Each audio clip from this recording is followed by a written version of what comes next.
Itu betul deh. Nah, maksudnya begini, mau konsisten juga kalau tidak ada pengunjung misalkan, yang pengunjung juga Nah gini, maksudnya lokalan gini. misalkan. Oke. Apa artinya kita bangun banyak objek kalau tidak dikelola atau tidak dimanfaatkan sebaik-baiknya untuk menciptakan lapangan kerja. Oke. Welcome to the Mindset Room. Ya, assalamualaikum warahmatullahi wabarakatuh. Senang sekali kembali lagi di Asrul Podcast. Kali ini dengan bintang tamu saya yang gagah sekali, rapi. Bagaimana kabar Bung Sarman Samara? Ya, kabar baik, Bung Irex. Ay, luar biasa. Beliau ini adalah kawan lama saya. Dulu Todani ya? Iya. Pertama kali Sanggar Todani ya. Sanggar Todani, sanggar pertama di Sanggar Wakatobi. pertama di Wakatobi. Pada saat Wakatobi sudah mekar beton ya kita. Ya. Ya tapi Ide awalnya di atas kapal Patriot kalau nggak salah. ya. Dalam perjalanan. Ya, ketemu dua orang gila ya. Iya. Irex ya, Asrul Irex. Perjalanan. Sama kita ke provinsi dia, kita Iya. cerita tentang Oh iya, saya masih ingat. Waktu itu kita masih magang magang di dinas sosial. magang lagi. Magang di dinas Tahun berapa itu? 2005 kalau nggak salah. Atau 2006? 2004 2005 kalau nggak Iya, salah. 2005. Ya. Dari situlah sebenarnya Ya. pertemanan kita ya. Akhirnya Iya. kita ketemu lagi. Sehingga saat itu juga saya memutuskan untuk mencari pendamping hidup harus orang Tomia. Oh gitu ya? Pada akhirnya terwujud juga. Betul juga. Berarti di pertemuan ini kayaknya saya harus buat cita-cita. Setiap kita ketemu kayaknya saya harus punya progres begitu.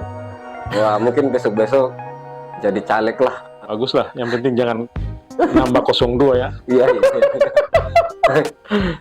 Saya lihat Bapak ini sangat rapi sekali. Dari mana ini? Iya. Tadi sebenarnya saya ada undangan lewat WA dari teman-teman Dinas Pariwisata Wakatobi untuk mitra dinas untuk menghadiri acara Festival Koba. Jadi acara kebetulan saya punya baju sentuhan, baju adat ya, sentuhan khas Wakatobi. Nah ini juga dari sponsor ini, dari Ya, produknya dari orang Wakatobi atau? ya orang Wakatobi, seorang desainer andalan Wakatobi yang beralamat di Kota Bau-Bau. Dan itu sudah internasional atau nasional? Internasional, artinya dia sudah pernah melaksanakan fashion show ya, fashion show di Perancis. Iya, kemudian mungkin juga di beberapa kota di dunia. Tapi ya artinya puncaknya kan di Perancis ya, sebagai kota fashion internasional seperti itu. Watias Fashion. Matias Fashion. Wah. Matias, salam kenal. Saya tahu besok-besok nanti Matias bisa ada besok khusus untuk Asrul Podcast. Iya, jadi ini sengaja ya karena momen festival. Kemudian juga kebangkitan ya pariwisata Wakatobi. Kebangkitan pariwisata. Nah, Jadi, kebangkitan pariwisata Wakatobi. Bapak ini kan ketua Masita. bukan Masita, Bung Irex. Masata. Oh, Masata. Nah, saya Kamu suka sita-sita ya? tidak, kebetulan ada teman saya namanya Masita. Oh iya, dipanggil Beliau- Sita. Ada. Nah, beliau adalah salah satu biduan Oh, terbaik di Wakatobi. Nanti kita bahas lagi. lagi tentang Masita. Tapi saya Masata ya, masyarakat sadar wisata. Oh, masyarakat Jadi, sadar wisata. Masyarakat sadar wisata. Nah, iya. Wakatobi ini kan sebuah kabupaten yang ada di Sulawesi Tenggara yang memang tidak terlepas dengan pariwisata tadi itu. Iya. Masata sebenarnya baru juga, organisasi baru yang fokus masa sebenarnya di sumber daya manusia. Peningkatan sumber Sumber daya manusia. Dan ini dikonekkan dengan program andalannya Kementerian sekarang yang desa wisata. Jadi itu tadi, Masata banyak bergerak di desa wisata, di pendampingan sumber daya manusia, pariwisata, desa wisata seperti itu. Nah, kalau data tentu kita selalu bersumber pada data-data yang valid, yang resmi dikeluarkan ya, misalkan dari BPS dan sebagainya data. Oh, dari BPS, dan dari dinas terkait. Dan kemudian yang bicara data itu kan paling jago data ini kan BPS seperti itu, termasuk data kunjungan. Valid lah kalau BPS dengan metode pengambilan data yang bisa dipertanggungjawabkan seperti itu. Seperti apa Bung Sarman melihat terkait kepariwisataan Wakatobi? Bicara pariwisata, termasuk bicara kebangkitan pariwisata saat ini, kan sebenarnya ini hampir baru bangkit lagi ya. Setelah kita diterpa dengan COVID yang hampir memporak-porandakan, dan sektor yang paling terasa itu kan sebenarnya sektor pariwisata. Ya. Karena tadi pariwisata kan bicara bagaimana orang jalan-jalan, bagaimana orang berwisata. Nah, pada saat COVID kan ada karantina, ada PPKM, atau PPKM ya. Oke. Nah, jadi Sempat juga ada salah satu gerbang masuk ke Wakatobi itu sempat stop, tidak jalan pesawat. iya, maskapai itu. misalkan. Itu tadi COVID, kemudian tiba-tiba pesawat juga berhenti. Nah, itu membuat pariwisata kita betul-betul kena turbulensi yang sangat kita rasakan semua, terutama para pelaku industri pariwisata ya. Nah, ini kan sudah jalan lagi nih. Iya. Sekalipun mungkin masih ada waktu, tidak setiap hari. Iya. Nah, dari Mas Hatta sendiri seperti apa melihat Wakatobi ini untuk membangkitkan kembali? Pertama memang harapan kita mudah-mudahan pemerintah daerah lewat jaringan, lewat kolaborasi dengan semua pihak yang terkait dengan penerbangan, mudah-mudahan pesawat ini bisa tiap hari kembali seperti dulu lagi tiap hari, karena kita bicara orang berwisata kan biasanya itu butuh waktu yang cepat untuk sampai di tempat wisata, kemudian kembali lagi untuk beraktivitas atau kembali bekerja di tempat-tempat kerja masing-masing. Di samping itu juga memang sumber daya kita memang harus terus kita tingkatkan. Kita tahu bersama bahwa kita sebagai Bali Baru, 10 Bali Baru memang Top 10 pariwisata. iya, top 10 pariwisata. Memang Kementerian Pariwisata juga jor-joran berikan dukungan untuk itu. Kita tahu bersama bahwa lewat dukungan dari World Bank, Ya. kan tidak hanya fisik ini, tidak hanya lapangan Merdeka ditata, tidak hanya Danau Kapota ditata, tidak hanya Sombu ditata, tidak hanya Wajoliamba ditata, tapi SDM juga. Karena gini, hampir tiap tahun bisa kita lihat bahwa pelatihan peningkatan SDM ini atau pelatihan sejenisnya itu paling banyak dilaksanakan di Wakatobi. Termasuk yang paling menarik sebenarnya Bung Irex, ini sertifikasi tiap tahun. Tahun ini juga, tahun kemarin itu sekitar 300 SDM pariwisata yang disertifikasi ya, baik itu yang operator dive, yang tour guide, yang kerja di hotel, yang kerja di restoran, itu disertifikasi, yang kerja di salon, yang kerja di spa, itu disertifikasi oleh kementerian. Ini juga dukungan dari Bank Dunia, artinya ini dibiayai gratis. Bicara sertifikasi ini sebenarnya Selain sertifikasi ini tadi, jadi memang yang perlu dirubah terkait perlakuan kita untuk itu menyangkut industri ya, menyangkut hotel, menyangkut operator dive, itu menyangkut budaya kerja dan standar karyawan, standarisasi karyawan ya, bahwa kalau kita bicara standarisasi karyawan sebenarnya kan itu bicara besaran gaji ya. Kendala kita di sini itu tadi masih banyak industri-industri yang tidak menerapkan standarisasi tadi. Misalkan dia walaupun hanya tamatan SMA, seperti saya misalkan tamatan SMA, walaupun tidak punya sertifikat, cuma karena dia pengalaman mungkin enggak maksudnya atau gini, keluarga, iya keluarga, maka dia dipakai. Akhirnya orang yang punya sertifikasi tidak terpakai gitu. Itu juga tantangan buat kita. Kita tahu bersama bahwa di Wakatobi ini kan ada dua investor atau dua industri pariwisata yang sangat besar ya, katakan Wakatobi Dive Resort itu PMA ya, modal asing Lawrence, kemudian juga Patuno Resort dia modal swasta. Nah, di dua ini kan kita tahu bahwa mereka juga sudah main standarisasi, terutama di segi gaji atau upah, memang di sana sudah betul-betul di atas UMR. Tapi lagi-lagi itu tadi saya lihat juga memang mereka juga untuk sertifikasi kayaknya belum terlalu disyaratkan. Tapi saya yakin lah kalau orang yang punya sertifikasi pasti punya nilai plus mungkin kalau dia mendaftar di sana. Karena yakinlah industri yang kuat, maka insya Allah banyak tenaga kerja yang akan dipakai. Nah, ini tanggung jawab kita semua, termasuk itu tadi investasi pariwisata. Kita juga kendala kita di situ. Bicara investasi kan kita mungkin minim. Artinya bahwa investasi itu bukan harus investor dari luar. bukan harus investor besar kan, tapi masyarakat juga. Tapi sebenarnya bicara investasi yang paling mendasar dan itu penting sekali adalah investasi dari masyarakat ya, menjaga objek dan menjaga potensi ini tadi. Oke. Dengan berbagai kultur yang ada, dengan budaya, instrumen tradisi, lingkungan. Lingkungan. Tapi menarik tadi tentang yang Bung Irex maksud tentang pelibatan masyarakat atau bagaimana partisipasi masyarakat betul-betul bangkit untuk mendukung sektor pariwisata Wakatobi. Kan begini ya, sebelum ini kan pemerintah, masyarakat harus sadar wisata, masyarakat sadar akan pariwisata. Kemudian yang dilakukan oleh pemerintah, saya melihatnya lebih kepada seperti pembangunan fisik misalkan. Di sini reklamasi, di sana reklamasi, di sana pembangunan ini misalkan kita lihat. Sementara belum ada instrumen itu tadi, bahwa kesiapan masyarakat kita ini seperti apa mestinya. Iya. Betul. Pembangunan berjalan secara fisik. Oke. Iya betul. Kita mungkin kalau menurut saya sebenarnya sudah banyak objek yang kita tata, sudah banyak objek yang kita ciptakan, kita bangun. Cuma saya lagi-lagi melihat di antara semua objek ini, coba kita lihat objek wisata yang ada di Wangi-Wangi, di Pulau Wangi-Wangi, di Pulau Kapota, di Pulau Kaledupa, Tomia, Binoko. Coba lihat objek wisata itu atau tempat wisata itu atau apalah destinasi wisata itu.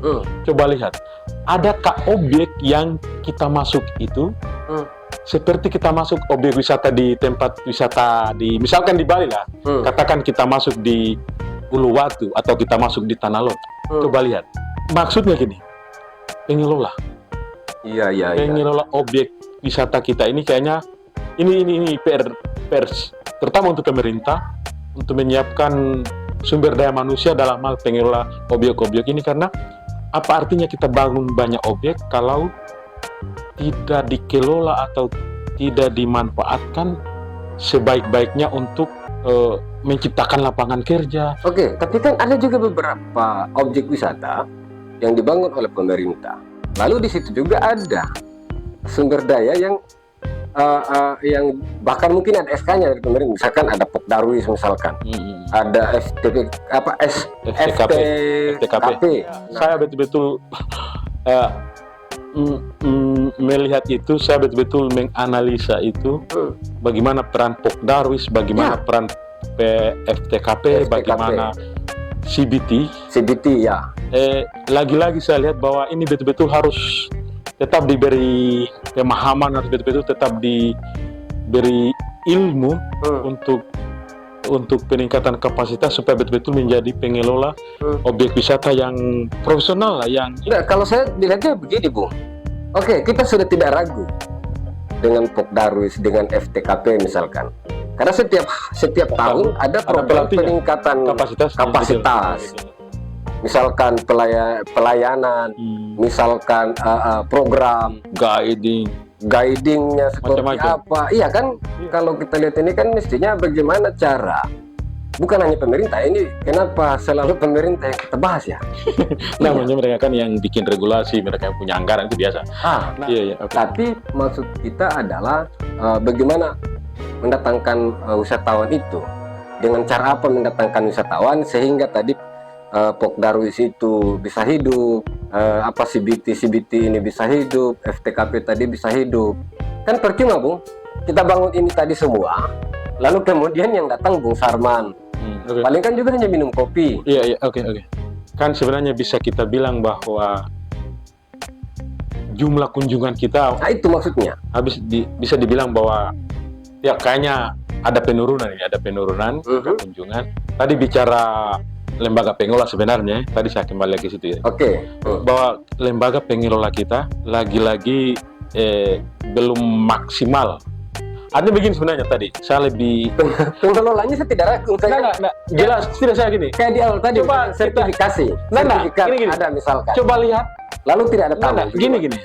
Coba lihat tempat wisata yang betul-betul dikelola seperti tempat wisata di daerah lain, di daerah yang maju pariwisata. Wah, ini juga menarik. Enggak gini. Apa coba Irex kan saya? Kan misalkan kita sebut aja langsung. Misalkan kayak di Puncak Tomia misalkan.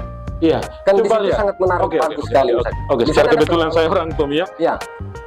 gini, di sana yang kelola secara mandiri dan secara profesional apa lembaganya? Oke lah, katakan Pokdaru di Kayangan atau mungkin dia jenisnya CBT di Kayangan. Nah kemudian apa di sana orang masuknya satu pintu? Iya. Apa orang di sana masuknya itu lewat CBT itu atau lewat pengelola itu kan tidak. Di sana orang bebas masuk, teman-teman dive, operator dive bebas membawa tamunya misalkan ya. Nah itu yang sama tadi belum maksimal ya, belum maksimal. Iya. Makanya, sehingga lembaga pengelola itu tidak menjual secara utuh itu objek, sehingga yang kita bilang tadi pemasukan atau PAD-nya Dari sektor pariwisata untuk dulu menghidupi lembaga pengelola hampir tidak ada karena hampir semua ini open access, terbuka semua. Coba lihat di mana yang pintu masuknya itu satu saja dan di situ ada karcis. Di mana? Tidak ada di Wakatobi ini yang ada karcis orang masuk. bebas saja. Bebas saja. Ya mungkin itu sebagai itu lokalan. Mungkin itu lokalan saja, mungkin oke lah. Nah maksudnya Maksudnya gini, mungkin ada klasifikasi begitu. Kalau lokalan, oke. Cuma kan gini, nggak usah gratis tapi minimal. Betul. Minimal adalah setengah harganya atau harga dasar. Makanya saya bilang, lebih bagus kita ada sebuah objek percontohan, ada sebuah objek wisata yang jadi contoh, di mana pengelolanya dia menerapkan tahapan masuk. Ada yang antri ambil karcis masuk ya, gitu. Nah sehingga seharusnya kan pengelola kan mulai dari situ, karena begini, bicara pariwisata kan kadang mereka paket mungkin mereka paket 4 hari 3 malam atau 2 hari 3 malam. Itu kan paket itu bayarnya ke travel agent itu, ke operator yang tangani mereka itu. Nah sekarang apa uang yang jatuh ke pengelola? Dari mana uangnya? Kan palingan saja harga kopi itu saja. Harga kopi, harga snack ya. Tapi karcis tidak ada kan? Karcis tidak ada. Nah, kita bicara karcis kan berarti kita bicara juga bahwa di situ kan akan ada retribusi untuk pemerintah sebenarnya. Betul. Tapi tidak ada. Jika misalkan karcis itu 5.000 misalkan. 5.000 atau 5.000. Tapi 5.000 ini sudah dengan parkirnya, sudah ada pengelola parkir. Misalkan supaya namanya wisatawan kan harus sebenarnya kalau itu kan sudah ada hitung-hitungnya tuh bahwa kalau dia bawa mobil berapa, kalau dia bawa motor berapa, kemudian orang kan sudah ada semua hitung-hitung sebenarnya itu. Tapi ini belum diterapkan. Makanya seperti itu. Bicara dari dinas kita, misalkan dari pemerintah kita misalkan. Iya maksudnya itu tadi. Apakah sudah ada regulasi terkait atau belum? Atau ada semua ada. Sudah ada sebenarnya regulasi ya? Ada. Retribusi masuk objek itu sudah kayaknya di zamannya Pak Hugo itu ada bahwa bagaimana masuk di sini. Cuma kan, misalkan kita lebih banyak di wisatawan underwater. Ya, itu sudah ada. Berarti sudah ada juga ya, yang PIN itu ya. PIN. Kemudian tapi ada kan juga PIN, ada kan ternyata setelah itu, PIN ada juga dari Taman Nasional itu kan yang dibilang total tax itu ya. Itu maksud saya. Nah ini tantangan buat kita semua bahwa mungkin gini aja supaya kita jangan terlalu banyak membangun fisik atau gini ya, fisik yang ada yang sudah ada sekarang lebih bagus dikelola secara maksimal gitu. Nah, makanya gini, kalau ada lagi anggaran untuk fisik berikutnya lebih bagus, nggak usah lagi, lebih bagus kita perkuat fisik yang ada, mungkin pemeliharaan ya. Pemeliharaan dan pengelolaan dan penguatan lembaga pengelolanya tadi. Saya tahu di Wakatobi ada sistem KSP atau ada di pihak ketiga kan yang kontrak itu KSP. Tapi kan itu juga seperti Reef House yang pernah kemudian juga dapur maritim. Nah itu kan restoran. Restoran sudah bisa jalan, sudah berapa. Tapi kalau objek wisata yang misalkan Tuliamba kan belum, kemudian Puncak belum ada KSP ya itu. Seperti itu. Mungkin sekarang Baraban Tinggi itu juga belum ada. Artinya mengarah ke sana. Tapi maksudnya sebenarnya ada salah satu yang jadi contoh misalkan begitu. Misalkan yang bagus sebenarnya contoh misalkan Tuliamba lah. Tuliamba atau Danau Kapota nanti, karena ini sudah diintervensi tahap 1 dana World Bank untuk KSP itu. Buktikan satu saja sehingga semua objek nanti belajar di sini sebagai pilot project sebagai percontohan gitu ya. Semua objek ini pengelola objek datang belajar di sini dan ini betul-betul dikawal, dievaluasi terus gitu. Katakan dalam bulan ini atau dalam tahun ini, katakan tiap triwulan berapa retribusi atau kartis yang masuk, berapa jumlah pengunjung, apa keluhan pengunjung, gitu-gitu. Dia jadi contoh pada akhirnya.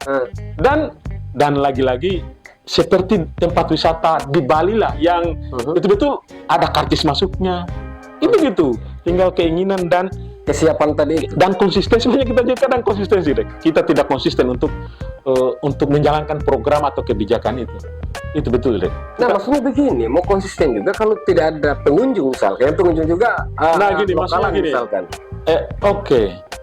Tapi kan kita sudah mulai bangkit ini, sudah mulai. Tapi baik. Kemudian tadi konsistensi tadi bahwa kalau dia lokal gratis itu juga nggak bisa lah. Nanti harga lokal juga dibedakan lah, mungkin misalkan wisatawan nasional atau dalam negeri sekitar katakan 3.500, lokal setengahnya atau 2.000.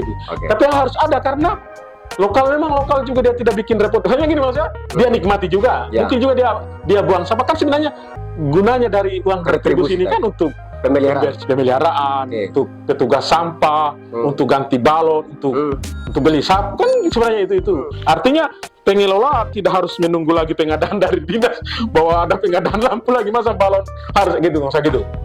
Dimandirikan, dimaksimalkan peran. Tapi jangan kita berpikir banyak. Satu saja dulu. Mas, kita di Wakatobi ini kan belum ada perusahaan daerah. Coba kita di Wakatobi kan baru PDM ya. PDM. Mungkin terkait untuk pariwisata ini belum.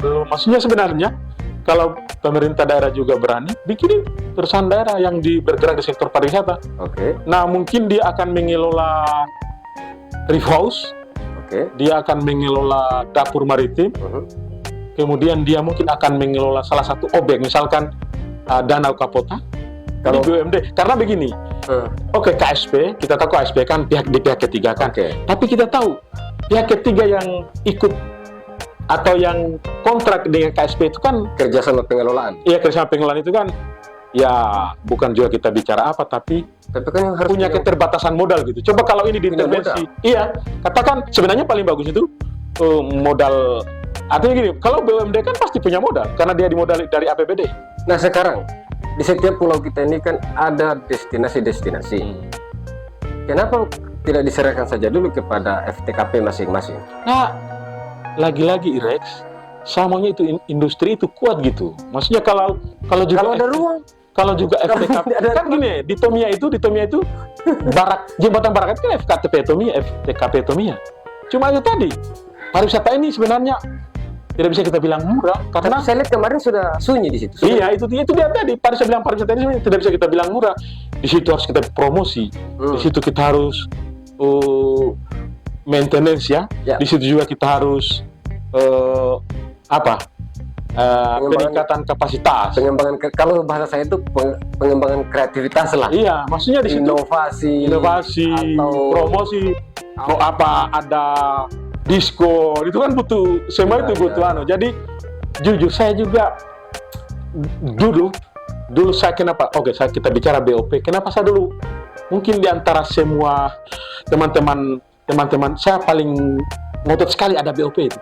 Karena bicara BOP bicara investasi, dan itu betul-betul industri pariwisata akan menjadi kuat karena lagi-lagi bicara pariwisata ini harus betul-betul komplit dan terpadu gitu. Maksudnya di situ juga harus mantap pengelolaan destinasinya, tata kelolanya, amenitasnya, tapi juga bagaimana promosi. Kan promosi ini jujur mahal. Promosi mahal. Kita tahu ya Pak Hugo dulu bagaimana dia jor-joran gitu kan, dan kita lihat dampaknya kan. Nah, tapi untuk biaya-biaya promosi begitu mahal sekali, apalagi di zaman digital ya.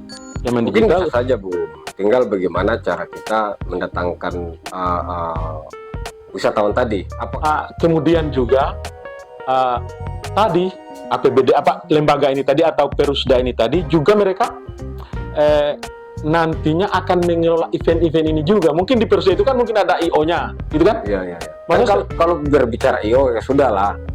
Ini ranah teman-teman yang profesi olahraga misalkan. Tapi selama ini kan tidak.